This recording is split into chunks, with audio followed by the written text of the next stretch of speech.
Now, specifically on Ukraine, after the massive drone attack inside of Russia, Bannon spoke out and said, hey, Senator Lindsey Graham went over there and said, we're going to come really hard against Russia. He should shut up. Maybe he should be jailed if he doesn't shut up. I want to understand why he would say that as such a respecter of democracy. The host of The War Room is Steve Bannon and joins us. Thank you for joining me. Do you share my concern at home about fundamentalism and the need to make it a top priority? Chris, not only do I share it, I think you remember in the Trump first term, it was Stephen Miller and myself working with the president that had the travel ban to stop all the radical assaults we'd had during Obama's administration. And we didn't have one radical terror attack driven by radical Islam. And I'm pretty sure President Trump's full 4 years, President Trump just got back from the Middle East.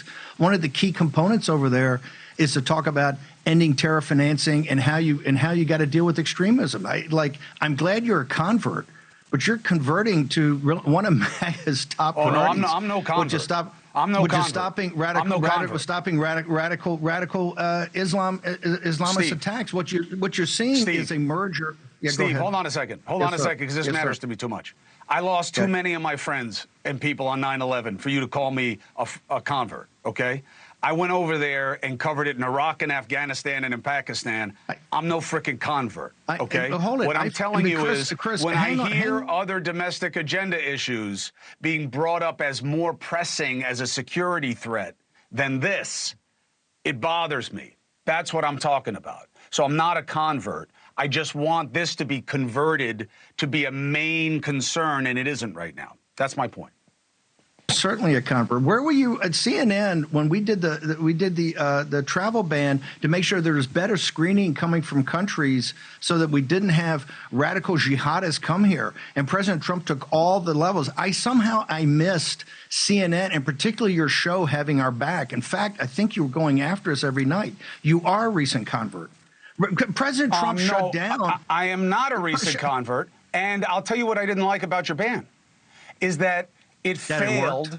That it worked? No, it didn't work because it was stopped. And the reason it was stopped is because you can't ban all Muslims from every place that you don't like. We didn't. Yeah, of course you did. That was the initial plan, and then you changed it, Steve. And the only thing we changed, I think we took So you did change it. President, we went because General Mattis said, hey, the Iraqis have some sort of modicum of system and they're helping us with the war to take down the caliphate, the physical caliphate. The Supreme Court backed us up. President Trump essentially shut down. I don't believe we had one radical Islamic jihadist attack in his whole 4 years. He's got the same team. He's doing the exact same. That's not lack of a priority. You just mentioned CARE.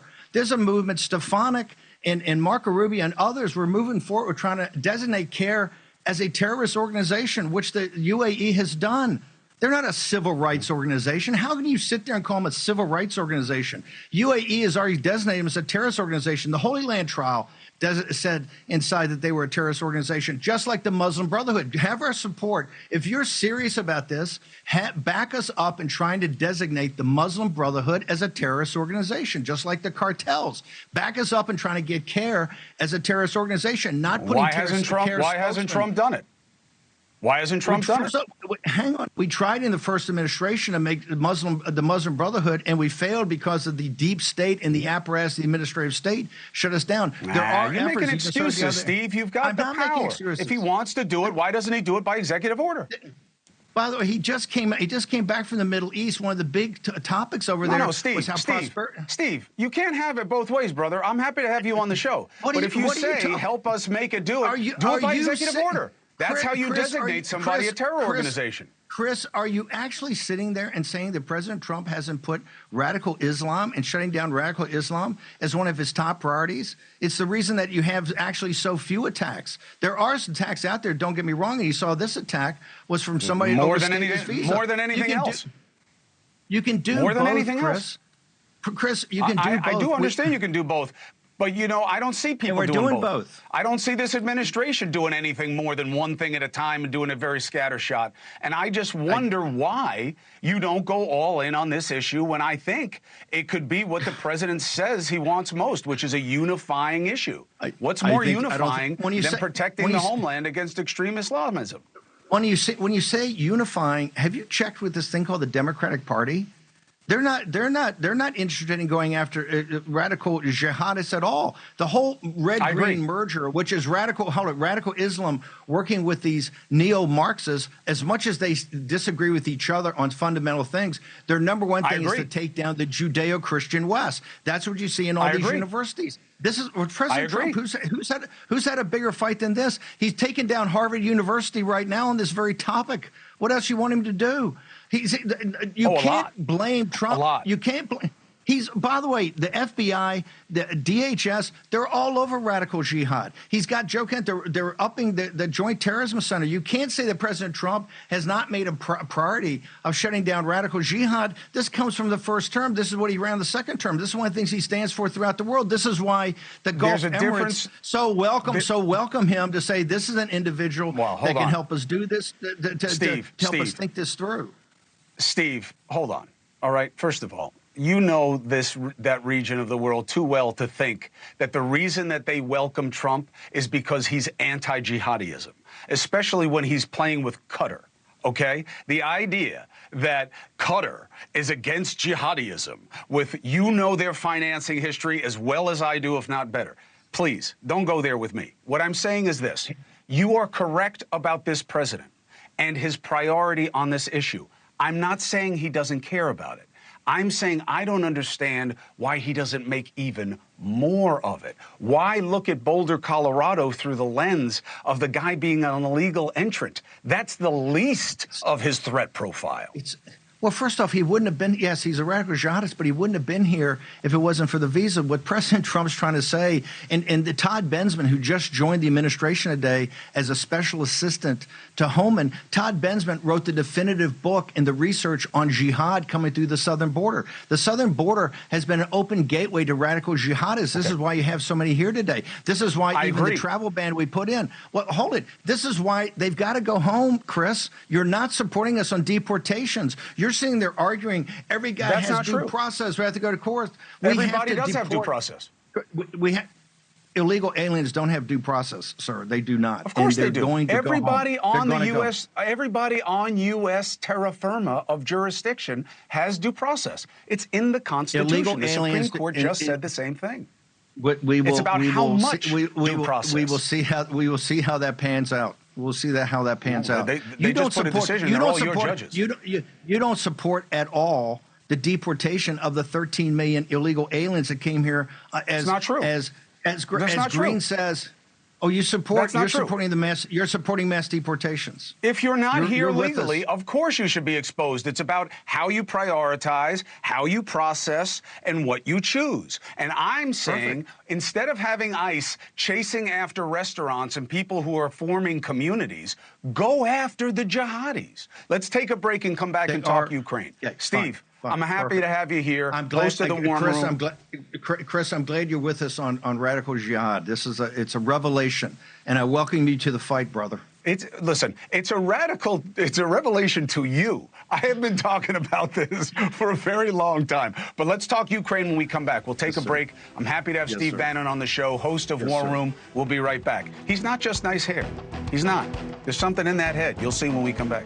We're back with Steve Bannon, host of the War Room. I call him the spirit animal of MAGA because he embodies the populism that the president ran on. And after 5 years of being banned, which I was never in favor of, on Spotify, he is back. You don't ban voices. You just have to have more speech. You have to have more balance. You don't ban. Now, thank you for joining us, Steve. Congrats on being back on Spotify. You already had a huge platform, but it's always good to have more reach. We were talking about domestic terror. I don't believe that this is an immigration issue specifically, what we saw in Boulder. The guy didn't sneak across the border. He overstayed a visa the way most people do that wind up being a problem in this country. But that's at home. Abroad, you got to look at Russia and Ukraine. I don't understand why you went after Senator Graham. He said he's going to sanction Russia more. The Senate's going to do it, bipartisan. They got like 80 senators together on this. You say what he's doing is wrong and that it could be a jailable offense. How so? Chris, we're being sucked into a kinetic third world war right now that's going to dwarf the 20th century's First and Second World War. And inexorably, we've been drawn in every day what the Ukrainians did. And what the White House has said is that they never got a heads up. They attacked part of the strategic triad of the Russians. This is something Curtis LeMay would never think of. They took out 41 of the 100, took out 40% of the strategic nuclear bombers of Russia. The attack was audacious, it was bold, it was courageous, it's all that. But you can't have a country that we're sponsoring with the types of money that we're giving and cutting an economic deal and now saying we're going to be involved in their development.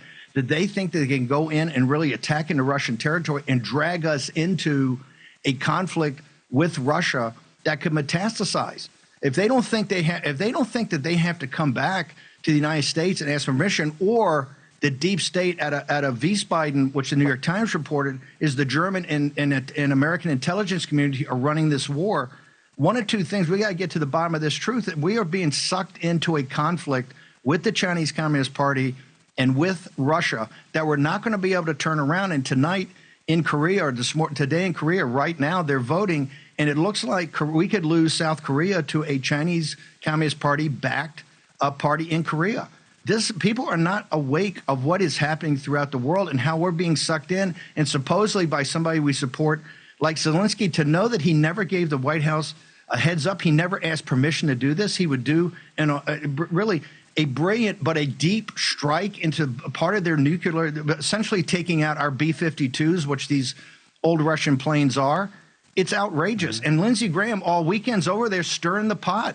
We can't have people over there telling the Ukrainians that we're going to back more. What we're trying to do is calm this down. What President Trump is trying to say is, like, look, let's get to a ceasefire. Let's put our weapons down. Let's talk peace and prosperity. We don't support the economic deal, but President Trump is saying he needs it as a central part of a peace plan. But we can't have Lindsey Graham, and particularly Zelensky, leading us into a third world war with a deep strike into Russia. And Putin came back today and said, hey, we're going to get to the bottom of this, and we're going to see who's accountable in Ukraine and beyond. And that was a message to the United States.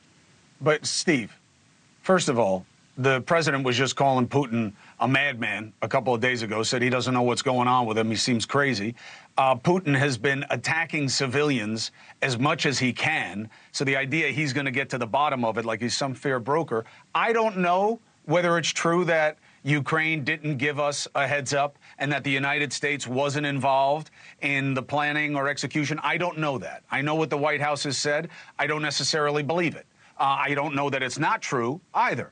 But I don't understand how you could want to jail a U.S. senator because he's saying something you don't like. Because that sounds like the worst of the deep state. No, it's absolutely what he's doing. What he's doing over there right now is stirring it up. He's giving the Ukrainians but it's not illegal. He's giving the Ukrainians false hope. He's giving Ukrainians false hope that we're there to support them on engaging Russia in a kinetic conflict, and we are not. President Trump, one of the central parts of President Trump. Hey, so maybe he's wrong. But what do you say? Throw him in jail. Two things ought to happen. Either cancel his passport and don't let him back in the country, or put him in jail if he comes back. Lindsey Graham is stirring it up right now. And people better wake up to the fact that we're getting sucked into this war. And if we get sucked in much more, it's going to be tough to. But first off, you just said the intelligence community. If the intelligence community actually did this, this is an act of war against Russia. Did the American people vote to go to war with the Russian people? This thing is so serious. But look, I'm being serious. Curtis LeMay at the top of the game, and during the worst years in the Soviet Union, during the Cuban Missile Crisis, we never even conceived of going out and taking out 40% of their bombers on runways.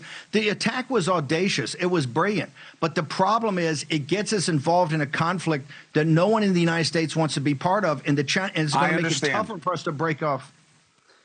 I don't disagree with that. I'm just saying you can't be throwing people in jail because you don't like what they say. That's my only point. I'm not saying that you're wrong about where this might lead and how dangerous it is. And that's why I wanted you on to discuss it. We're watching it very carefully, and we will continue to do so. And you are always welcome here to make your case. Steve Bannon, I appreciate you. Thank you for watching. Subscribe below and download our NewsNation app right now on your phone, and you will get fact-based, unbiased news for all Americans.